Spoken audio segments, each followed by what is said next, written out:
அட்டகாசமான ஒரு இறால் பிரியாணி எப்படி செய்கிறதுன்னு பார்த்துடலாம் வாங்க. அதுக்கு ஃபஸ்ட்டு ஒரு பெரிய பாத்திரத்தை வச்சு அதில் எண்ணெயும் வெண்ணெயும் சேர்த்துக்கோங்க. அதில் மசாலா பொருள் சேர்த்துக்கோங்க. மசாலா பொருள் நல்லா ஃப்ரை ஆனதுக்கப்புறமா பச்சை மிளகா வெங்காயம் நைஸாக வெட்டி வச்ச வெங்காயத்தையும் சேர்த்து நல்லா வதக்கிக்கோங்க. அது நல்லா வதங்கினதுக்கப்புறமா அது கூடவே உப்பு, மஞ்சத்தூள், மிளகாய் தூள் சேர்த்து அதோட பச்சை வாசனை போகிற வரைக்கும் நல்லா ஃப்ரை பண்ணிக்கோங்க. நல்லா ஃப்ரை பண்ணால் தான் நல்லாயிருக்கும். அது கூட தக்காளி சேர்த்துக்கோங்க. தக்காளி நல்லா வதங்கட்டும்.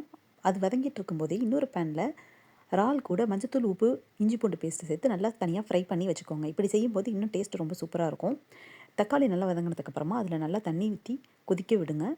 அது கொதி வந்ததுக்கப்புறமா நம்ம ஃப்ரை பண்ணி வச்சுருக்கிற இறால் சேர்த்துக்கோங்க. சேர்த்து ஊற வச்சுருக்கிற பாஸ்மதி ரைஸை தண்ணி கொதிச்சதுக்கப்புறமா சேர்த்துக்கோங்க. அதுக்கப்புறமா தம் போட்டு புதினா கொத்தமல்லி தூவி இறக்குனீங்கன்னா சூப்பரான இறால் பிரியாணி ரெடி. கண்டிப்பாக இந்த மாதிரி செஞ்சு பாருங்கள். ஃப்ரை பண்ணி இறால் தனியாக சேர்க்கும்போது அதோட டேஸ்ட் வந்து ரொம்ப வித்தியாசமாக இருக்கும்.